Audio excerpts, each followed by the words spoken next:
Howl ye, for the day of Yahweh is at hand. It shall come as a destruction from the Almighty. Therefore shall all hands be faint, and every man's heart shall melt. And they shall be afraid, pangs and sorrows shall take hold of them. They shall be in pain as a woman that travaileth. They shall be amazed one at another. Their faces shall be as flames. Behold, the day of Yahweh cometh, cruel, both with wrath and fierce anger, to lay the land desolate, and he shall destroy the sinners thereof out of it. For the stars of heaven and the constellations thereof shall not give their light. The sun shall be darkened in his going forth, and the moon shall not cause her light to shine.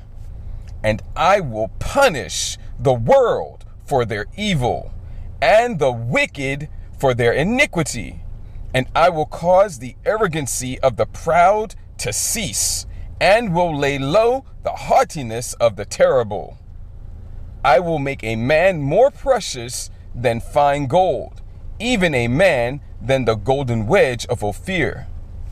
Therefore I will shake the heavens, and the earth shall remove out of her place in the wrath of Yahweh of hosts, and in the day of his fierce anger.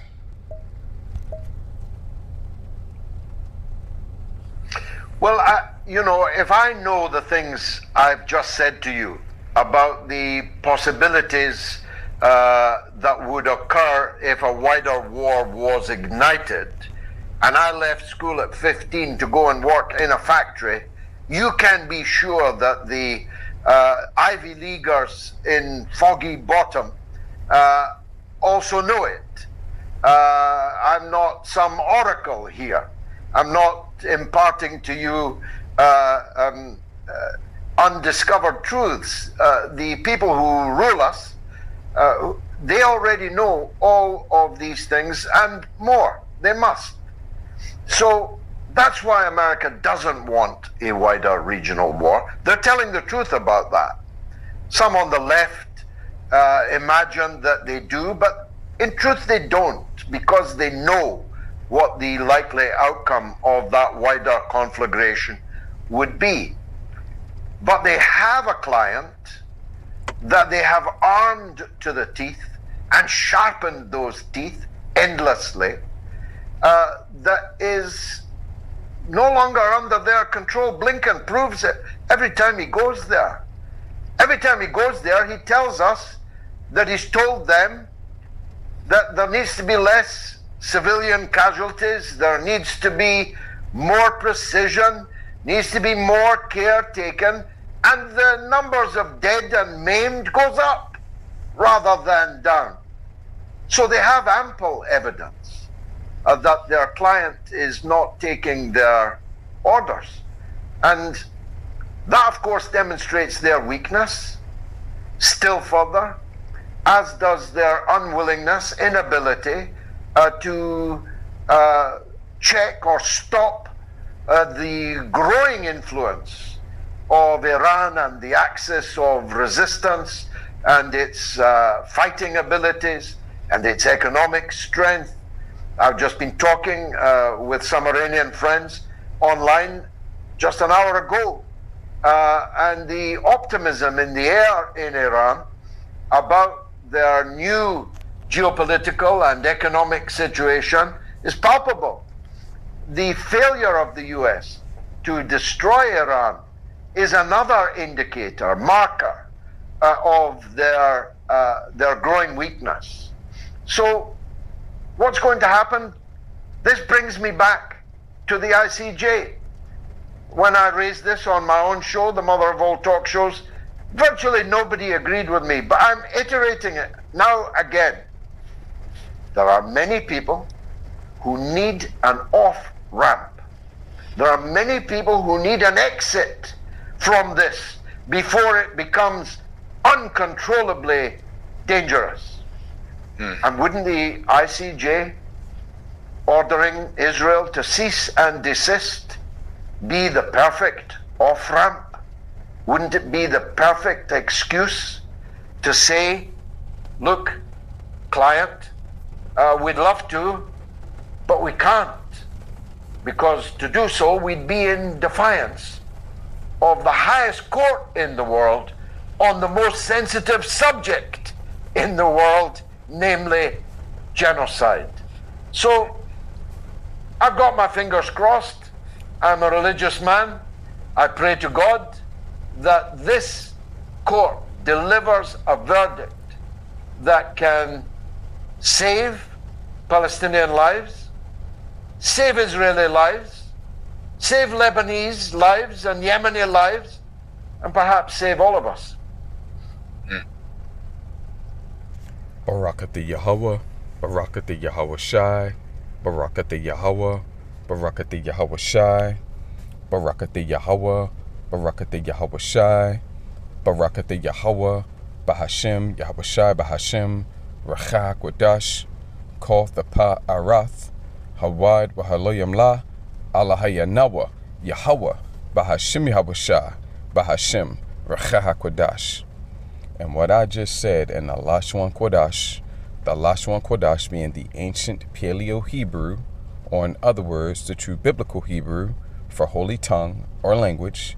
And what I just said is, all glory, honor, and praises abundantly and continuously to our power, Yahweh, the true name of the Heavenly Father, who the world ignorantly and incorrectly calls God, in the name of his only begotten Son, our Savior, our Messiah, our Deliverer, Yahweh HaMashiach, who the world ignorantly and incorrectly calls Jesus Christ, in the name of the Holy Spirit.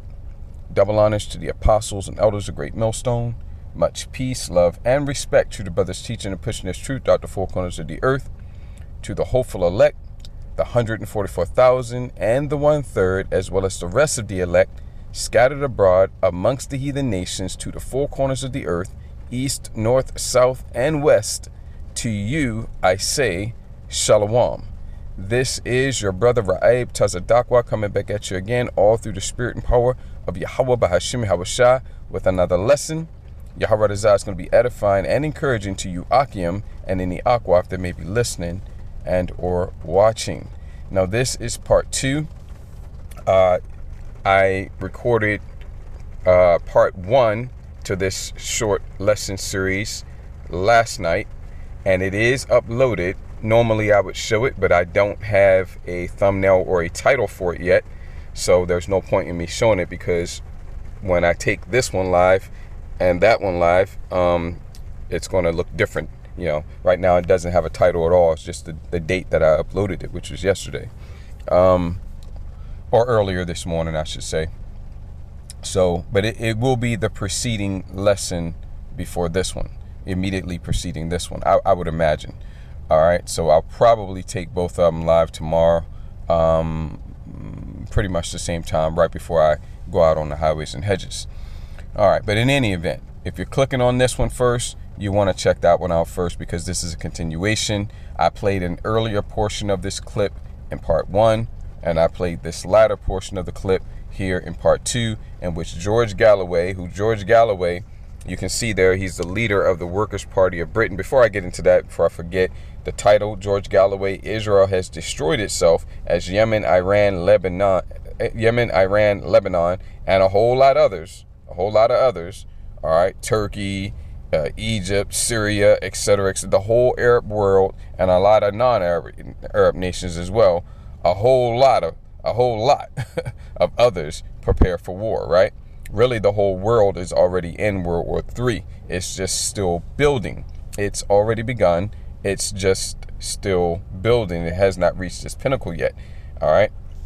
And a couple of quick precepts on that we got yesterday, but we got to keep drilling this home. What are these woes? We see it. We read and hear about woes all throughout the scriptures. Well, what is a woe? Well, a woe is a period of time of great sorrow, misery, death, and destruction. That is what a woe is. But see, these woes here, okay, you're going to notice something.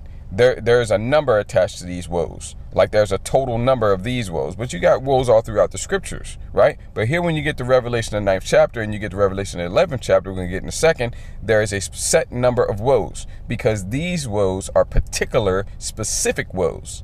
All right. Whereas woes that you read throughout the scriptures, you know, there's not necessarily a set number associated with those woes, and they're more, you know, generic woes, so to speak. You'll see what I mean here in a second. Revelation 9 and 12, these are specific woes, and there's a set number of them, right?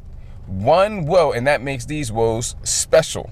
Okay, whereas all the other woes are just kind of like your regular woes, regular periods of time of great sorrow, misery, death, and destruction, and you don't want nothing to do with that. You don't want no parts of that, right? Because they're woes, periods of time of great sorrow, great, immense, severe, and extreme sorrow, misery, death, and destruction. You want nothing to do with that, do you?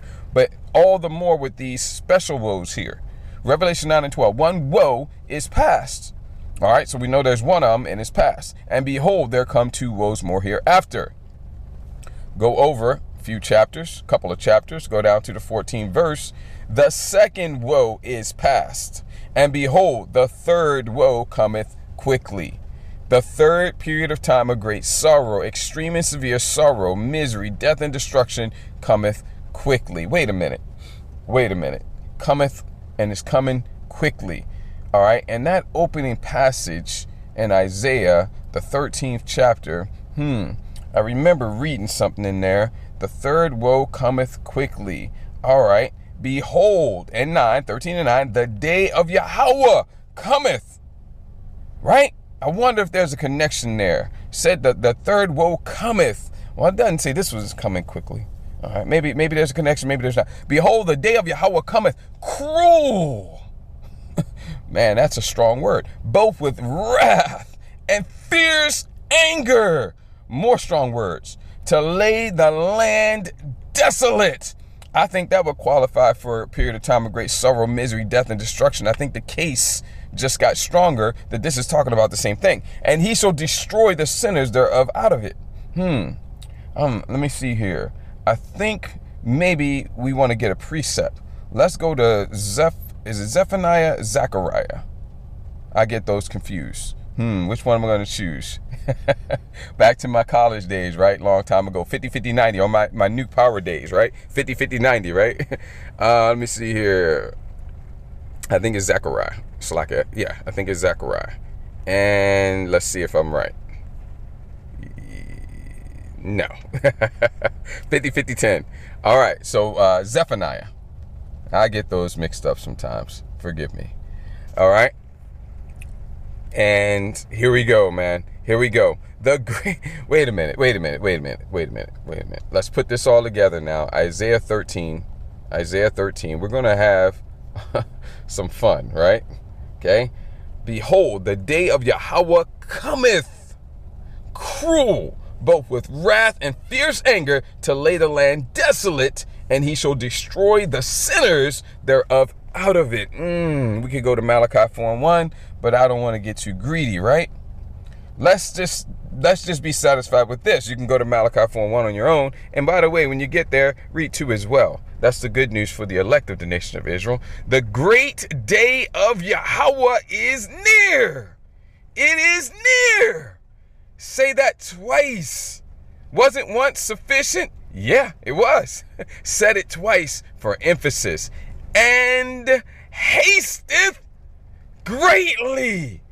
I think that definitely qualifies for, when it says Revelation 11:14, the third woe cometh quickly. I think that checks that box. Even the voice of the day of Yahweh. Put that with Habakkuk 2 and 3.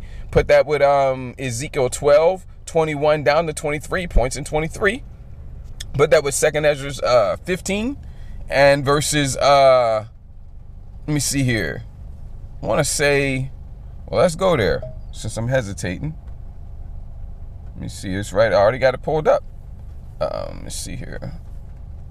Which verse was I looking for here? Let me see here. It's actually 2nd Ezra 9. That's why I was hesitating a little bit. I was perusing 2nd Ezra 15 in my mind, and I wasn't seeing what I was looking for.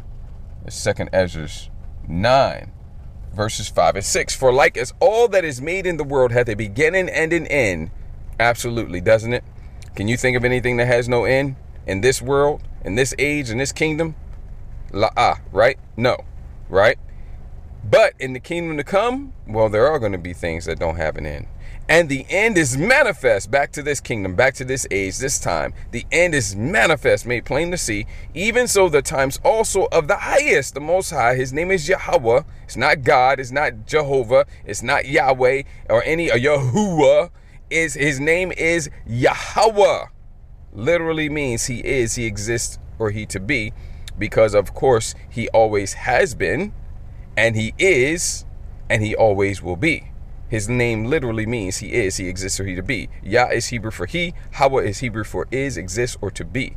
Yahweh, he is, he exists, he to be. Even so, the times also of the highest, Yahweh, have plain beginnings and wonders and powerful works and endings and effects and signs. Yeah, that was the other precept I was looking for.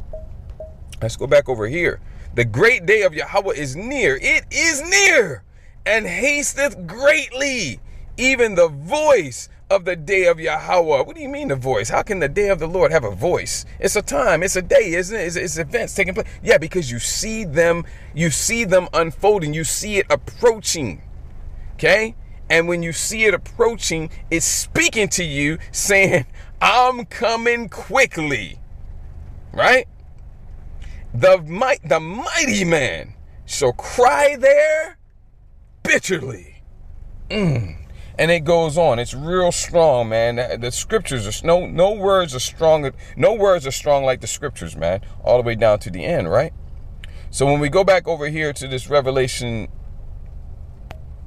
11 and 14, we're just setting the stage here, because once again, George Galloway, he said a lot. The second woe is past, and behold, the third woe cometh quickly. You will not find another precept in this format talking about 3 woes and some being past and some coming. You won't find another. It's just Revelation 9 and 12, Revelation 11, 14. That's it. These woes are the 3 world wars, and that's why it's telling you that the first and the second are past, aren't they?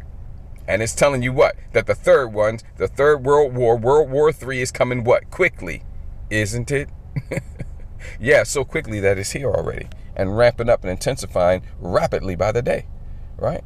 Okay, so when we go over here, we're about to get fully into the scriptures and pick. That was just through the Spirit. We're going to pick back up where we left off yesterday, because George Galloway, here you can see he's the leader. Oh, and by the way, Salakia, they put the page down at the bottom. Danny Haifong, that's the heathen over there. You can subscribe to his page or just go check out the whole interview if you like. All right. But George Galloway here, you can see he's the leader of the Workers' Party of Britain, and he's just been elected. Just yesterday, it was announced, to his 4th term as a member of the British Parliament, right? So this guy here is, pretty up there in the British political system. He has a lot of experience. He has a lot of knowledge. And he has a lot of good insights in geopolitical events. And I always like to hear him speak when he's getting interviewed, because the things that he usually has a very good perspective, and the things that he says out of his mouth are extremely prophetically friendly. In other words, almost every time he opens his mouth, you can go into the scriptures and you can go into the scriptures and bring out the prophecies. And it lines right up with what he's saying. So I always like to hear him speak, because not only that, but he's, he doesn't say a lot of dumb stuff. Some people just say stupid stuff, and usually what he says, I can't think of any time I've ever heard him say something that didn't make sense. I happen to not like stupid. Anyway, but anyway, in this portion of the clip that I played tonight, he spoke of Iran, which is the biblical Persians. He spoke of America's weakness, okay, which is one of the themes of this lesson series. He also spoke of that in the clip I played yesterday. And he spoke of America being basically led by Israel, even though America's providing the money and the weapons, etc., etc., etc., right? Again, more weakness on the part of America, Babylon the Great. And that all ties into Jeremiah 49 and 20 is what we got yesterday, but we're going to get the exact same precept today that's in the next chapter, because I like to share the love, you know. We got Jeremiah 49 and 20 yesterday. Today we're going to get 50 and 45. Says the exact same thing. It just calls Esau, Edom by a couple of different names. Okay, but it's talking about the same thing. Therefore, hear ye the counsel of Yahweh, and his counsel shall stand, and he will do all his pleasure. Isaiah 46, 8, 9, and 10. That he hath taken against Babylon. Ancient Babylon? No, man. Of course not. Of course not. Right? Ancient Babylon, that whole land was not destroyed. Ancient Babylon is not a desert today. Ancient Babylon, if my memory serves me correctly, is modern day Iraq. People live there, man. All right? This is talking about modern day Babylon, which is America. Babylon the Great. Right? That he have taken against Babylon, and his purpose is that he have purpose against the land of the Chaldeans. Right? Just like this isn't talking about ancient Babylon, it's not talking about the ancient Chaldeans either. Okay, the modern day Chaldeans are the Americans. All right, and bear with me a quick second. All right, yeah, the modern day Chaldeans is talking about the same people or place that is modern day Babylon, America. Surely the least of the flock of who? Babylon. The least of the flock of who? The Chaldeans, right? And who is that? Well, again, it's talking about the same place as Jeremiah 40 and people as Jeremiah 49 and 20. It's just calling them by different names. Over here, we got this yesterday. It called them Edom and Teman. But it's so, you know, Edom, that right there is what you need. Because every other time it's talking about Edom. Edom, calling them out by name right there. Then Teman, still talking about Edom. Go over here to 50 and 45, calls him Babylon, talking about Edom. The land of the Chaldeans, talking about Edom, America specifically, right?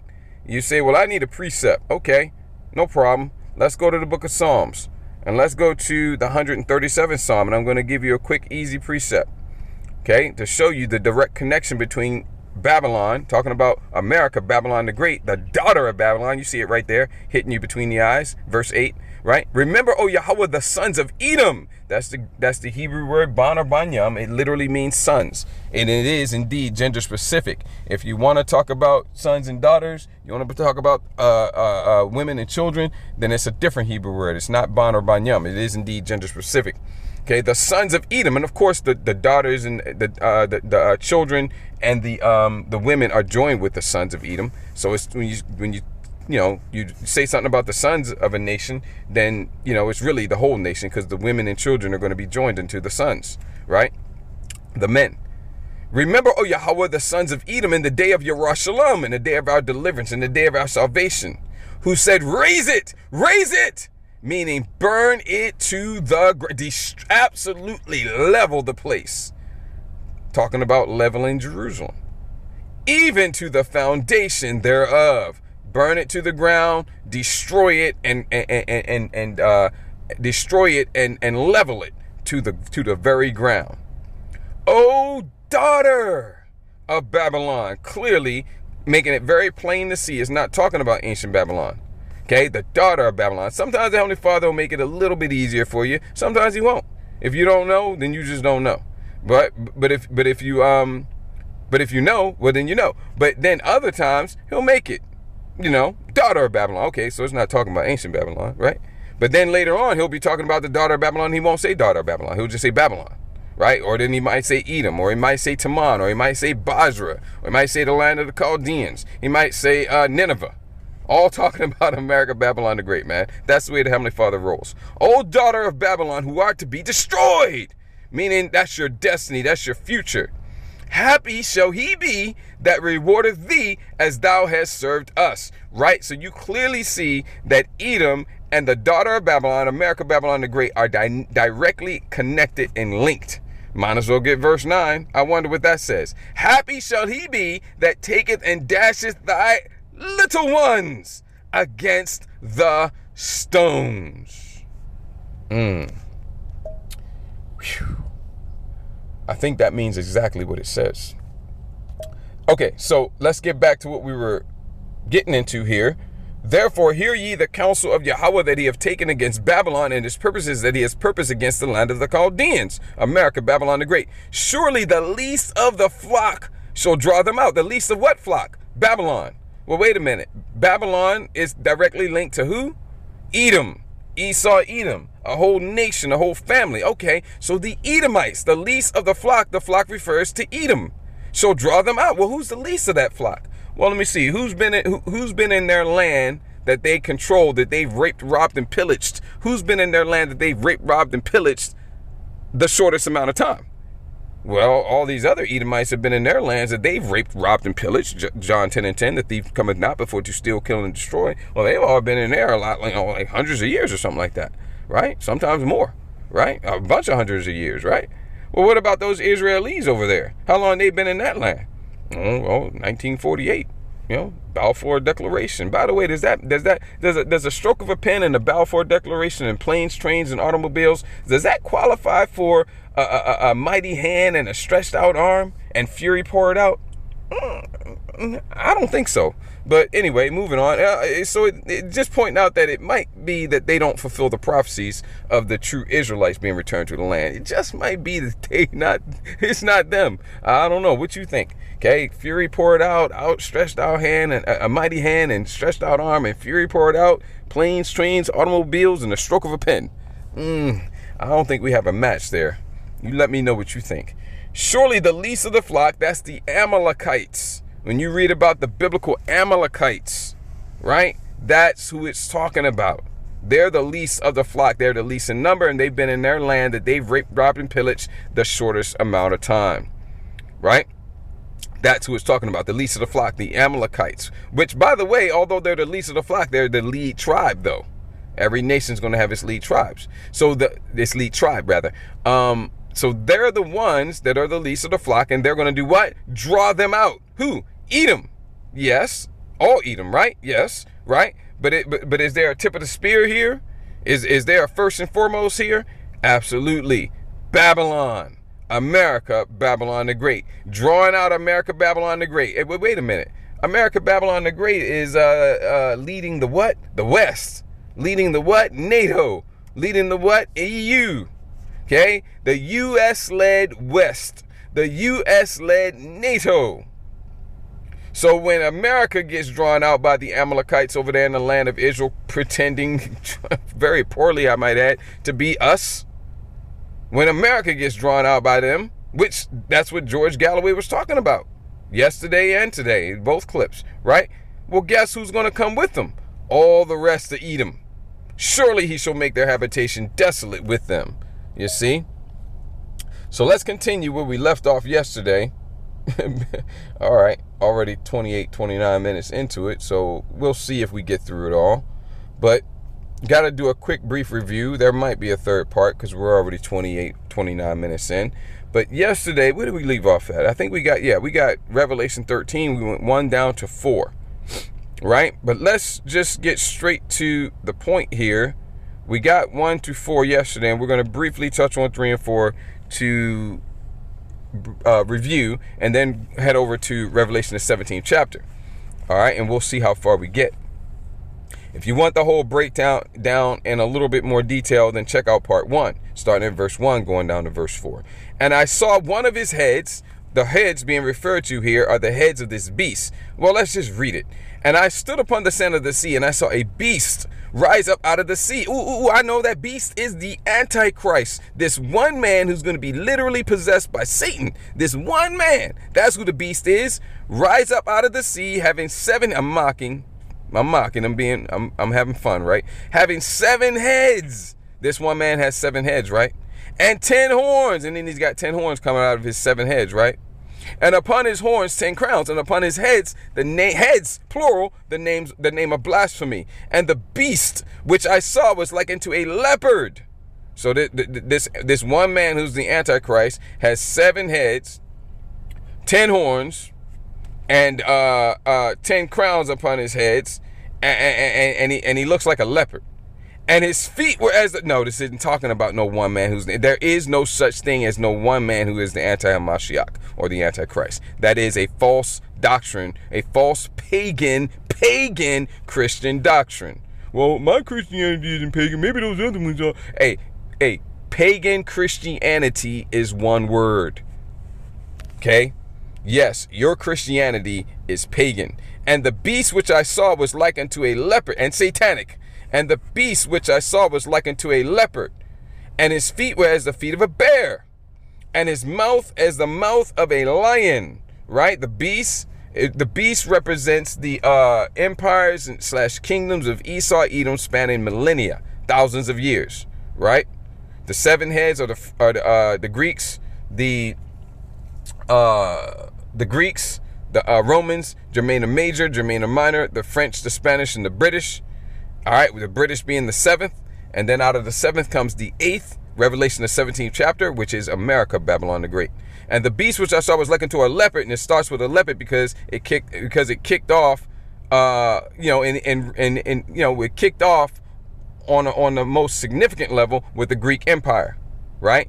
That leopard represents the Greek Empire, tying right back to Revelation, Daniel, the 7th chapter. And his feet were as the feet of a bear, meaning that's the end of it. It ends with the bear. The bear represents Russia, not to be confused with the bear that's in Daniel, the 7th chapter, because that bear represents the Medo-Persian Empire. The Medo-Persian Empire was, the Medes were Japhetic, and the Persians are Elamites, Shemitic. Okay, so they're not Edom. Right? But here, this beast is representing all Edom. The empires of Esau, Edom, spanning thousands of years. Empires / kingdoms. Right? So this bear is a different bear. Because again, over in Daniel, the 7th chapter, it has Edom in there as the Greeks and as the Romans, but it also has other heathen nations. It's not limited to Edom. Here, this is limited to Edom. This bear represents the Russians, Gog and Magog, the Medes, the North Country. And his mouth as the mouth of a lion, that's Great Britain. And the dragon, the ancient Roman Empire, gave him his power and his seat and great authority, because we're living in the revived Roman Empire, which is exactly what verse 3 is talking about. And I saw one of his heads, one of those 7 heads, Greeks, Romans, Germania Major, Germania Minor, French, Spanish, British, one of those 7 heads, as it were, wounded to death. This is how stupid pagan Christianity is. They try to use this as a precept for the literal one man who's an Antichrist. That does not exist. Again, false pagan Christian doctrine. But they try to use this to support that. How is this one literal man who's the Antichrist going to have 7 heads? Everybody's brain dead in Christianity, or they're asleep, or not paying attention, or something. Because how are you going to let your pagan Christian pastor, pork chop, bishop, bacon, prosperity pimp give you this precept for some man who has more than one head? I saw one of his heads is talking about the Roman Empire, that head, as it were, wounded to death, meaning it went down, and it went down, and it was dead. It was done. It was gone. And his deadly wound was healed, meaning it came back. That's the Roman Empire, right? We're living in it. We're living in the revived Roman Empire, right? It went down. It split into 2. You had the Western Roman Empire and the Eastern Roman Empire. And I believe, my memory serves me correctly, the Western Roman Empire was still controlled by the Edomites, and it went down. And it was done. It was dead. It was gone. But guess what? At about 1350, 1400, about 1300 to about 1450 AD, you had something called the what? Renaissance. It continued beyond that, but you had something called the Renaissance, which means what? Rebirth. And his deadly wound was healed. The rebirth of what? Well, Edomite rulership in the form of the revival of the Roman Empire. And his deadly wound was healed. right? And all the world wondered after the beast, and they worshiped the dragon, which gave power unto the beast, and they worshiped the beast, saying, who is like unto the beast? Who is able to make war with him? Right, because the beast is blessed with what? The sword. Going back to Genesis 37, verses like 39, 40 or so, right? Esau, Edom's blessed with the sword. And after World War II, when he made fire come down from heaven on Hiroshima and Nagasaki in the form of the atom bombs, nobody wanted no parts with this man. Nobody was looking to pick a fight with this man, right? Okay, now if they got backed into a corner, then they're going to defend themselves because, well, I'm backed into a corner. I got no choice but to come out swinging. And sometimes they don't even do that. Even as recently as the Iraq War, Operation Desert Storm, right? I still remember there were reports of the Iraqis just laying down their weapons, man. Just laying down there. They didn't want to fight. I remember the news reports of Operation Desert Storm, and they referred to it as a shock and awe campaign. Who is able to make war with him? Fast forward another couple of decades, and now, man, now everybody's looking at America like, are you as weak as we? Which, let's go ahead and get that real quick. What else was I going to get? I was going to get something else. Yeah, let's go ahead and get that real quick. I'm just trying to make sure I remember my precepts. Because, let me see here. Okay, yeah, that was it. But all right. Yeah. Actually, we'll come back to that one. Let's get this one over here. This is actually the one that I was just thinking about. We'll come back to that one. Isaiah, the 14th chapter. And let's see here. Yep, here we go. Let's get 9, 10, and 11. So we're past that time that we read about in Revelation 13 and 4. That we're past that. Measure thou the time diligently in of itself. The end is manifest in effects and signs. See, it's manifest now, because even end time prophecies, a lot of those end time prophecies, we're past them. Right? So we're not only at the end, we're at the end of the end. Okay? Because, yeah, that was the case, but now we're past that because we're almost done. This is almost wrapped up. Hell from beneath is moved for thee to meet thee at thy coming. It stirreth up the dead for thee. This is metaphoric. It says hell. It isn't talking about no such place that you burn forever and ever and ever and ever and ever, with no end. That place does not exist. You had two popes, two devils, two vipers, two serpents tell you they made that up. Okay? One of them was the current pope, the current devil in charge of the RCC, the Roman Catholic Church. He told you they made that up. And they tell you that in their movies. Okay, they tell you in the movie. I can't remember, but I've seen clips of movies where they tell you that they made that up. And then I can't remember the other pope, but I think it wasn't the previous pope. I think it was the one before that. Okay, he also acknowledged that it was a made-up doctrine. Of course, they did damage control and sweep it under the rug and don't talk about that no more. But he said it. Two popes told you they made that up.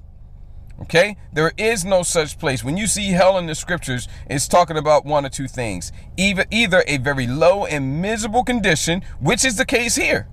It's talking about a very low and miserable condition.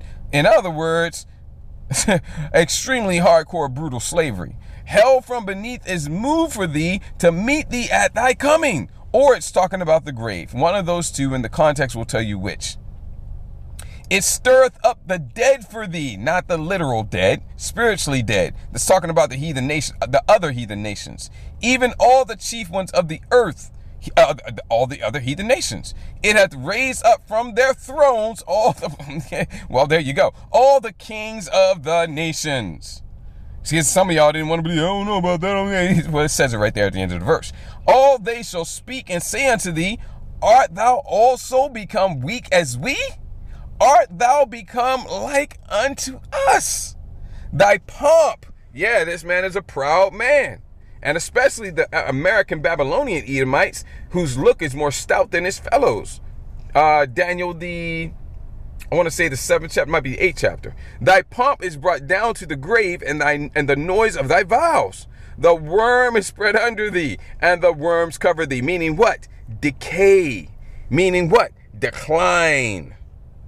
Right? Okay? Everything is breaking down. All right? And going to a less and less effective and useful state. Everything with this man and everything associated with his kingdom. All right. So the point, though, is all they shall speak and say unto thee, art thou also become weak as we? Are you on our level now? Art thou become like unto us? It's nothing special about you. Matter of fact, I think I could take you. See, that's the difference from Revelation 13 and 4. Before we go over to Revelation 17. Salakia. Right? Because this is the transition. We went from who is like unto the beast, who is able to make war with him, to art thou as weak as we? Right? So that's the transition. That's the time. And that's what George Galloway was talking about. The weakness of America, Babylon the Great. The Roman Empire in decline. And that's another thing he said in the first clip that I played for part 1. And he mentioned that America, he mentioned and admitted that this worldwide system / empire is the Roman Empire. He mentioned that and acknowledged that. And what he said is, we can't go around pretending that we're still the Roman Empire, which is able to project its power and force around the world. In other words, we're the Roman Empire. This is the Roman Empire. We're living in it. But we can't go on pretending like it's just the same as it's always been. Now we're the Roman Empire in decline. That's what he was saying. Okay? Revelation, the 17th chapter. Verses 1, 2, 3. Let's get 4 and 5, maybe.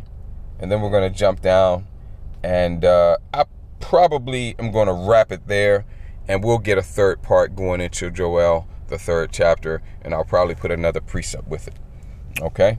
And there came one of the 7 angels which had the 7 vials, and talked with me, saying unto me, come hither, I will show unto thee the judgment of the great whore that sitteth upon many waters, with whom the kings of the earth, the heathen nations, have committed fornication. And the inhabitants of the earth have been made drunk with the wine of her fornication. Quick precept. Jeremiah 51.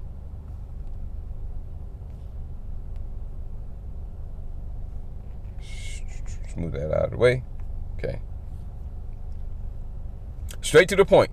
Babylon hath been a golden cup in Yahweh's hand, that made all the earth drunken.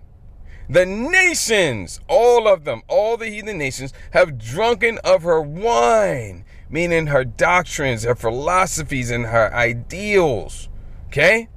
Which you can sum it up, you can summarize it up into one term: the Western style of living, culminating in what is referred to as the NW to the order. Therefore, the nations are mad, meaning crazy, out their living minds. Okay? Back over here. Verse 3. So he carried me away in the spirit into the wilderness, and I saw a woman. Now, this is literally what he saw. He saw a woman. Okay? Remember, the prophecies, the visions, the prophetic visions that the men of the Lord, the prophets, saw, were a lot of the times they were metaphoric. They saw something, but what they saw represented something else. And then sometimes they literally saw the future, the prophecy, and it wasn't metaphoric, but they wrote it in metaphoric terms because they didn't have words to describe what they saw. So they would describe it in words or using things that were in existence at that time. Like, for example, all right, when the prophets saw the thermonuclear mushroom cloud, they literally saw that. But are they going to call it a thermonuclear mushroom cloud? No, that term wasn't around. Nuclear weapons weren't created. They didn't know what they were seeing. They just knew that they saw the heavens departing as a scroll, or being rolled together as a scroll.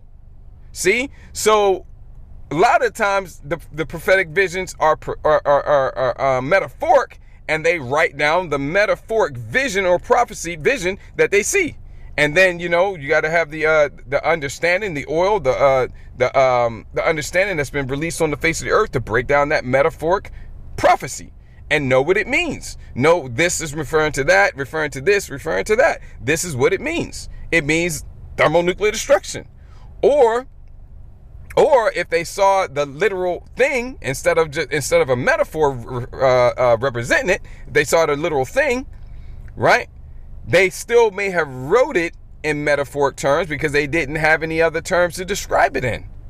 And then again, you still need the understanding to be able to break down that metaphor, right? So here he actually saw a woman. So he carried me away in the spirit into the wilderness, and I saw a woman sit upon a scarlet colored beast, scarlet, the color of sin. Isaiah 1:18. Going back to Genesis 25 and 25. The color of the Edomites, the man of sin, the son of perdition, 2 Thessalonians, the 2nd chapter. Full of names of blasphemy, having 7 heads and 10 horns. Same 7 heads and 10 horns that we read about over there in Revelation 13. But this beast looks different though. See, the beast over in Revelation 13, Russia's part of that. This beast, Russia's not here, right? Because Russia has a different prophetic role to play, even though they're Edomites. That's the reason why they were in the beast in Revelation 13. They're the feet of bear, the feet of a bear, right? But they're Edomites, but they have a different prophetic role to play, and that's why they're not part of this beast, because they're actually coming up against this beast, because there's division in the house of Esau Edom. If Satan be divided against Satan, how then can his kingdom stand? Answer: it cannot, will not.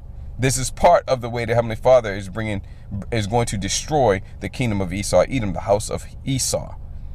And the woman was arrayed in purple, showing her rulership, and scarlet color, showing that she's a harlot, a whore, all right? Okay, that she's wicked, the color of sin. Again, Isaiah 1:18, Genesis 25 and 25, and decked with gold and precious stones and pearls, showing her wealth. Because how can she not be wealthy when she has the reserve currency of the world? Having a golden cup, Jeremiah 51:7 again, in her hand, full of what? Abominations. Top level, nothing greater than that. You got sins, you got iniquity, and you got abomination, top level, and filthiness of her fornication. And upon her forehead, this woman, was a name written, Mystery Babylon the Great, because it was a mystery. America has been founded on Judeo-Christian principles, a God-fearing, in God we trust. Yeah, well, I mean, if we're going to look for Mystery Babylon, I mean, in America, man, look at them, man. They Bible thumpers over there. Can't possibly be them. What a mystery. Hey, the best mystery is going to have you thinking that the guilty party is a saint. That's the best mystery. It isn't much of a mystery if you can figure it out. That dirty, rotten scoundrel right there. I know it was him. And then you watch the whole thing for 2 hours and it was him. You figured it out in the first 5 seconds. Man, that's trash. No, and to make it good, it has to be somebody like, oh man, I never would have thought it was him. And then they reveal it, and it's like, oh man, I never would have thought it was them, but how could it possibly be anybody else? Job 9:24.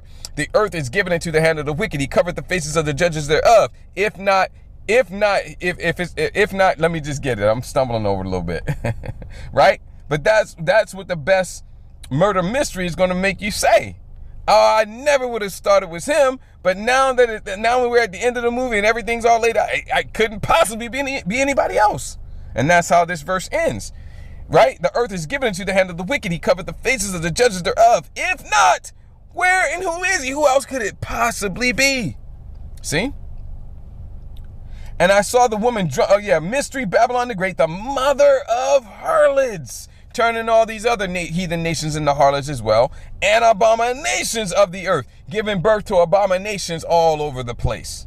Giving birth to harlots, whores, and abominations all over the... Who's pushing their vibration and frequency and their ideals all over the face of the earth? You already know. It's not... China is trying to follow in those footsteps, because when you read the scriptures, you find out what you can see plainly with your eyes, is that China is trying to do what Esau has done. And better, right? But was it them? No. They Johnny come latelys. They're new to the party. It's been America, Babylon the Great, for centuries. And I saw the woman. No, we don't need to get that. We can stop there. And so let's just drop down to 17 and 10, and we're gonna wrap it here. Not 17 and 10, 17 and 18. And the woman which thou sawest is that great city. And city, when you get the etymology of the word city, it is not limited to the way it's used today, where it has the, if it's too small, it's not a city. If it's too big, that's not a city. No, a city is as big as its population. However big the population is, that's a city. Okay? It's not limited how it's used today in a certain context. So in that regard, any population, no matter how small, no matter how big, that's a city. And so this city is America, Babylon the Great. That's the woman. That woman that John saw on the Isle of Patmos riding upon the beast, meaning she's in control, she's directing the beast, which is NATO. In this time, the base isn't the base. The beast is in the form of NATO and the EU. All right, in the revived Roman Empire. Right, and she's sitting upon it, riding upon it. The U.S. led West, the U.S. led what? NATO. That's the beast, the EU, right? She's riding on it, sitting on it, meaning she's in control. She's calling the shots. The beast is at her beck and call, right? And that woman represented America, Babylon the Great, that great city which reigneth over the kings of the earth. The Roman Empire, and America, Babylon the Great, is Rome 2.0, the capital city of the revived Roman Empire, right? The Roman Empire, the revived Roman Empire, now currently rapidly in decline. So with that, I'm going to go ahead and wrap this up. We'll do a part 3, Lord willing, tomorrow or the day after. All right, so with that, I'm going to go ahead and wrap this up. Before I do, I want to give all glory, honor, and praises to Yahweh, Bahashim, Yahweh Shai, Bahashim, Rachah HaKodesh. Double honors to the apostles and elders of Great Millstone. Much peace, love, and respect to the brothers teaching, pushing this truth out the four corners of the earth. Adawan, Radazah, this lesson was edifying and encouraging to you, Akim, and any Akwaf that may be listening and or watching. Ayashmaya Kona, Azanyim La Shemai Shemai. Let him who has ears to hear.